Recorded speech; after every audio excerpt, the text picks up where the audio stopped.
Good morning বন্ধুরা, তোমরা সবাই কেমন আছো? আশা করি ভালো আছো। আমিও ভালো আছি। তো আজকে হচ্ছে সোমবার।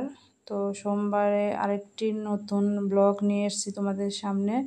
আশা করি তোমাদের সবারই ভালো লাগবে, কেন কি এটা হচ্ছে কৃষ্ণের জন্মাষ্টমী, মানে গোপাল কৃষ্ণর যেটাই বলো। তো আমার বাড়িতে লাড্ডু গোপাল আছে।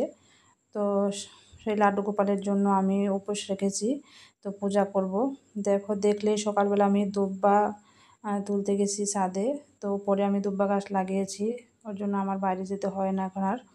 তো যাই হোক, দুব্বা ফুল বেলপাতা সব তুলে রেডি করে দিয়েছি, ঘর টর মোছাও হয়ে গেছে। তো সকালবেলা তো স্নান করেই নিয়েছি। তারপরে দেখো আমি সমস্ত কাজ সেরে তারপরে আবার আসলাম। এটা হচ্ছে বিকাল করে সন্ধ্যার দিকে প্রায়। তো যাই হোক, কেন কি অনেক কাজ থাকে, ঠাকুর পূজা করতে গেলে অনেক কিছু ব্যাপার আছে। ওগুলো সেরে অনেকটাই বেলা হয়ে গেছে।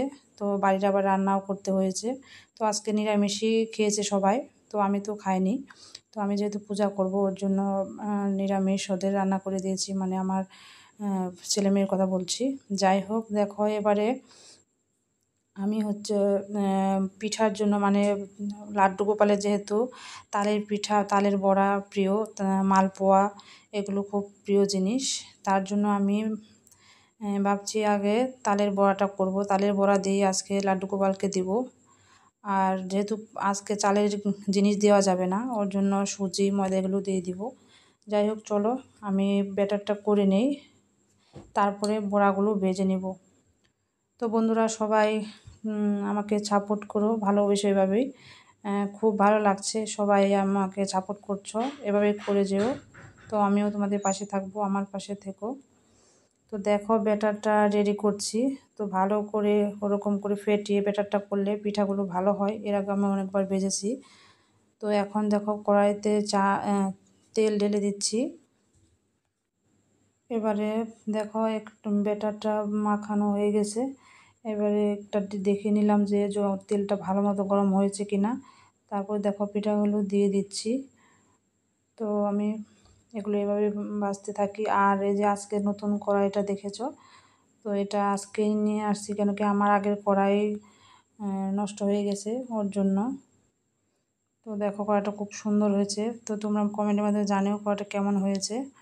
তো দেখো পিঠাগুলো ভেজে নিচ্ছি সুন্দর করে। আর দেখো ফেটানো ভালো হয়েছে, তার জন্য পিঠাগুলো খুব ফুলে উঠেছে। তো দেখো ওইদিকে প্রায় হয়ে গেছে, এবার নামিয়ে নেব পিঠাগুলো। তো তোমরা কে কোথা থেকে ভিডিওটা দেখছো কমেন্টের মাধ্যমে জানিও, তাহলে ভালো লাগবে। তো দেখো পিঠাগুলো হয়ে গেছে, এবার নামিয়ে নিচ্ছি।